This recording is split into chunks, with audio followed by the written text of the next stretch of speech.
नमस्ते जी। 10वीं श्रव्य कणिका व्यवहार भानु हूं।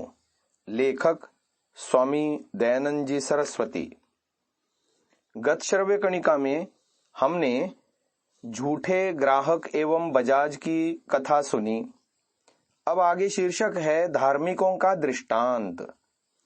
ग्राहक पूछता है, इस दुशाले का क्या मूल्य है? बजाज कहता है 500 रुपए। ग्राहक ने कहा, अच्छा लीजिए। बजाज कहता है, लो दुशाला। सच्चे बजाज और झूठे ग्राहक का दृष्टांत। सच्चे दुकान वाले के पास कोई झूठा ग्राहक आया और उसने पूछा, इस दुशाले का क्या लोगे? बजाज कहता है 250 रुपए। ग्राहक ने कहा 200 ले लो। सेठ कहता है, जाओ, यहां तुम्हारे लिए सौदा नहीं है। ग्राहक कहता है, अजी कुछ तो कम लो। साहूकार कहता है, यहां झूठ का व्यवहार नहीं है। बहुत मत बोलो, लेना हो तो लो, नहीं तो चले जाओ। ग्राहक दूसरी दुकान, बहुत सी दुकानों में माल देख करके, मूल्य करके, फिर वहीं आकर के 250 रुपया देकर दुशाला ले गया। अब सच्चे ग्राहक और झूठे बजाज का दृष्टांत दे रहे हैं। सच्चा ग्राहक जब झूठे दुकानदार के पास जाकर बोला कि इस पीतांबर का क्या लोगे? बजाज ने कहा 50 रुपए। ग्राहक कहता है 12 रुपए का है, देना हो तो दो, कहकर चलने लगा। तो बजाज कहता है, अजी 18 दो। ग्राहक कहता है नहीं। बजाज ने कहा 14 दो। ग्राहक ने कहा नहीं। फिर बजाज ने कहा 13 दो। ग्राहक ने कहा नहीं। बजाज कहता है, अच्छा तो 12.5 ही दे दो। तब ग्राहक बोला नहीं। बजाज ने कहा 12.25 दे दो। ग्राहक ने कहा नहीं। फिर बजाज कहता है, अच्छा 12 का ही ले जाओ। ग्राहक ने कहा, लाओ, लो रुपए। ऐसे धार्मिकों को सदा लाभ होता है और झूठों की दुर्दशा होकर दिवाले ही निकल जाते हैं। इसलिए सब मनुष्यों को अत्यंत उचित है कि सर्वथा झूठ छोड़कर सत्य ही से सब व्यवहार करें, जिससे धर्म, अर्थ, काम और मोक्ष को प्राप्त होकर सदा आनंद में रहें। प्रश्न पूछा, मनुष्य का आत्मा सदा धर्म अधर्म युक्त किस किस कर्म से होता है? उत्तर दिया, जब तक मनुष्य सर्व अंतर्यामी, सर्वद्रष्टा, सर्वव्यापक, सर्व कर्मों के साक्षी परमात्मा से नहीं डरते, अर्थात कोई कर्म ऐसा नहीं है कि जिसको वह न जानता हो। सत्य विद्या, सुशिक्षा, सत्पुरुषों का संग, उद्योग, जितेंद्रियता, ब्रह्मचर्य आदि शुभ गुणों के होने और लाभ के अनुसार व्यय करने से धर्मात्मा होता है, और जो इससे विपरीत है वह धर्मात्मा कभी नहीं हो सकता, क्योंकि जो राजा आदि अल्पज्य मनुष्यों से डरता और परमेश्वर से भय नहीं करता, वह क्यों कर धर्मात्मा हो सकता है? क्योंकि राजा आदि के सामने बाहर की अधर्मयुक्त चेष्टा करने में तो भय होता है, परंतु आत्मा और मन से बुरी चेष्टा करने में कुछ भी भय नहीं होता, क्योंकि ये भीतर का कर्म नहीं जान सकते। इससे आत्मा और मन का नियम करने हारा राजा एक आत्मा और दूसरा परमेश्वर ही है, मनुष्य नहीं। और वे जहां एकांत में राजा आदि मनुष्यों को नहीं देखते, वहां तो बाहर से भी चोरी आदि दुष्ट कर्म करने में कुछ भी शंका नहीं करते। इसमें दृष्टांत दिया जा रहा है, जैसे एक धार्मिक विद्वान के पास पढ़ने के लिए 2 नवीन विद्यार्थियों ने आके कहा कि आप हमको पढ़ाइए। विद्वान कहता है, अच्छा हम तुमको पढ़ावेंगे, परंतु जो हम कहें सो एक काम तुम दोनों जने कर लाओ। इस पर एक एक लड़के को एकांत में ले जाके, जहां कोई भी न देखता हो, वहां इसका कान पकड़कर 2-4 बार शीघ्र उठा बैठा के धीरे से एक चपेटिका मार देना। दोनों को लेके चले गए। एक ने तो चारों ओर देखा कि यहाँ कोई नहीं देखता, उक्त काम करके झट चला आया। दूसरा पंडित के वचन के अभिप्राय को विचारने लगा कि मुझको लड़का और मैं लड़के को भी तो देख रहा हूं, फिर वह काम कैसे कर सकता हूं।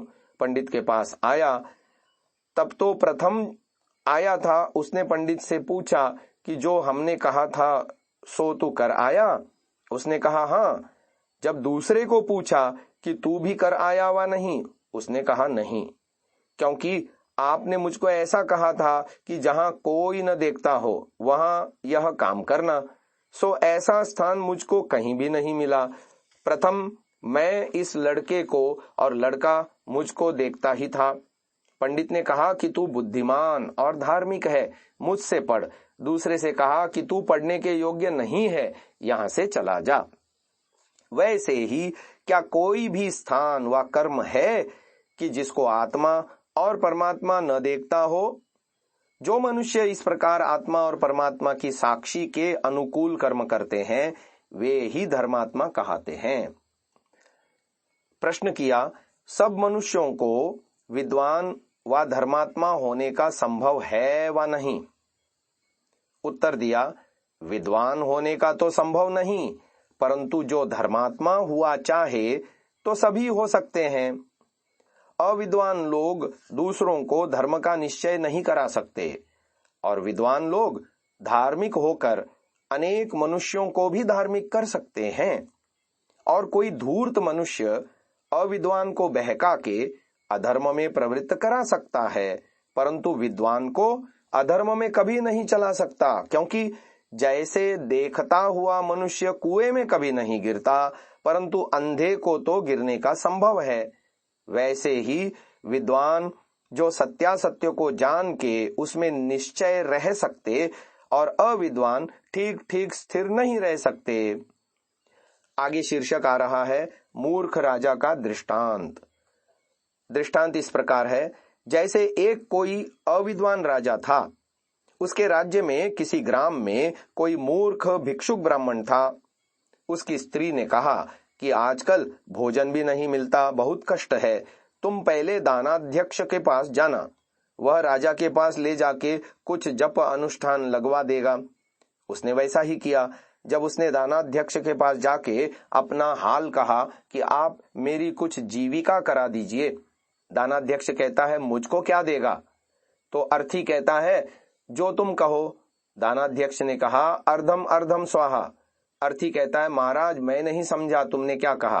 तब दानाध्यक्ष ने कहा जो तू आधा हमको दे दे और आधा तू ले तो तेरी जीविका हम लगवा दें।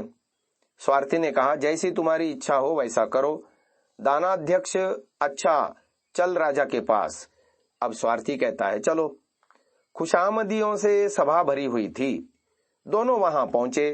दानाध्यक्ष ने कहा कि यह गौ ब्राह्मण है, इसकी कुछ जीविका कर दीजिए, यह आपका जप अनुष्ठान किया करेगा। राजा ने कहा अच्छा जो आप कहें। दानाध्यक्ष ने कहा 10 रुपए मासिक होने चाहिए। राजा ने कहा अच्छा अच्छा। दानाध्यक्ष 6 महीने का प्रथम मिलना चाहिए।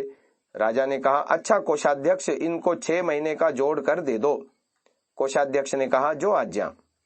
जब स्वार्थी रुपया लेने को गया तब कोषाध्यक्ष बोले मुझको क्या देगा? स्वार्थी बोला आप भी 1-2 ले लीजिए। कोषाध्यक्ष ने कहा छी छी 10 रुपए से कम नहीं लेंगे, नहीं तो आज रुपया नहीं मिलेंगे, फिर आना। जब तक दानाध्यक्ष ने एक नौकर भेज दिया कि उसको हमारे पास ले आओ, तब तक कोषाध्यक्ष जी ने भी 10 रुपए उड़ा लिए। 50 रुपए लेके चला। मार्ग में नौकर ने कहा मुझको भी दे दो। स्वार्थी का अच्छा भाई तू भी 1 रुपया ले ले। नौकर कहता है लाओ। जब दरवाजे पर आया तब सिपाहियों ने रोका, कौन? तुम क्या ले जाते हो? नौकर ने कहा मैं दानाध्यक्ष का नौकर हूं। सिपाही ने कहा यह कौन है? नौकर ने कहा जप अनुष्ठानी है। सिपाही ने कहा कुछ मिला? नौकर ने कहा यही जाने। सिपाही कहता है कहो भाई क्या मिला? तब स्वार्थी ने कहा जितना तुम लोगों से बचकर घर पहुंचे सो ही मिला। सिपाही कहता है हमको भी कुछ देता जा। तो स्वार्थी ने लो 8 आने। सिपाही कहता है लाओ। जब तक दानाध्यक्ष घबराया कि वह भाग तो नहीं गया, दूसरे नौकर से बोला कि देखो वह कहाँ गया। तब तक वह स्वार्थी आदि आ पहुंचे। दानाध्यक्ष ने कहा, लाओ रुपए कहाँ हैं? स्वार्थी ने कहा, ये हैं 48। दानाध्यक्ष ने कहा, वाह वाह, 12 रुपए कहाँ गए? स्वार्थी ने जैसा हुआ था वैसा कह दिया। दानाध्यक्ष ने कहा, अच्छा तो 4 मेरे गए और 8 तेरे।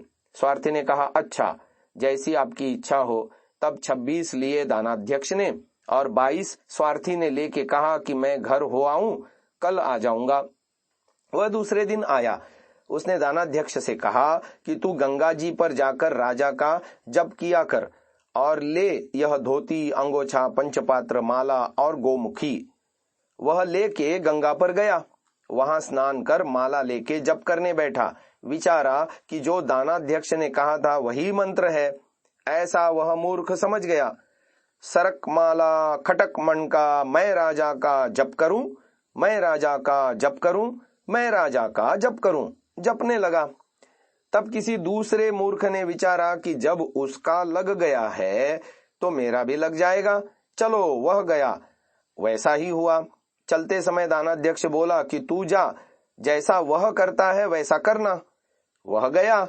वैसे ही आसन पर बैठकर पढ़ने वाले का मंत्र सुनकर जपने लगा कि तू करे सो मैं करूं, तू करे सो मैं करूं। वैसे ही तीसरा कोई धूर्त जाके सब कुछ वैसा ही कराकर लाया। चलते समय दानाध्यक्ष ने कहा कि जब तक निर्वाह होता दिखे तब तक करना। वह भी इसी अभिप्राय को मंत्र समझ करके वहां जाकर के जप करने को बैठ करके जपने लगा कि ऐसा निभेगा कब तक, ऐसा निभेगा कब तक। वैसे ही चौथा कोई मूर्ख सब प्रबंध कर करा के गंगा पर जाने लगा। तब दानाध्यक्ष ने कहा कि जब तक निभे तब तक निर्वाह करना। वह भी इसी को मंत्र समझ करके गंगा पर जाके जप करने को बैठा। उन तीनों का मंत्र सुना तो वह क्या कहता है, मैं राजा का जप करूं, मैं राजा का जप करूं, मैं राजा का जप करूं। ये पहले ने कहा। तो दूसरा कहता है, तू करे सो मैं करूं, तू करे सो मैं करूं, तू करे सो मैं करूं। इस पर तीसरा कहता है, ऐसा निभेगा कब तक, ऐसा निभेगा कब तक, ऐसा निभेगा कब तक। और चौथा जपने लगा कि जब तक निभे तब तक, जब तक निभे तब तक, जब तक निभे तब तक। ध्यान रखो कि सब अधर्मी और स्वार्थी लोगों की लीला ऐसी ही हुआ करती है कि अपने मतलब के लिए अनेकों अन्याय रूप कर्म करके अन्य मनुष्यों को ठग लेते हैं। अभाग्य है ऐसे मनुष्यों का कि जिनके आत्मा अविद्या और अंधकार, अधर्म अंधकार में गिर के कदापि सुख को प्राप्त नहीं होते। आज की श्रव्य कणिका को यहीं विराम देते हैं। देखने के लिए आप सभी महानुभावों का हार्दिक धन्यवाद करते हुए विनम्र निवेदन है, आज ही गूगल प्ले स्टोर से एंड्रॉयड के लिए सांतसा नामक ऐप को आप डाउनलोड करें। इस ऐप में आपको महर्षि दयानंद, आर्य समाज, देशभक्ति, चरित्र निर्माण, संस्कृत आदि से संबंधित सैकड़ों घंटों का ऑडियो श्रवण करने को मिलेगा। इसके अलावा विभिन्न विषयों पर आलेख, सुविचार, प्रदर्शनी एवं बहुत सारे PDF पुस्तकें भी इस ऐप के माध्यम से आप सुन सकते हैं, देख सकते हैं, लाभ उठा सकते हैं, अन्यों के साथ साझा भी कर सकते हैं। धन्यवाद।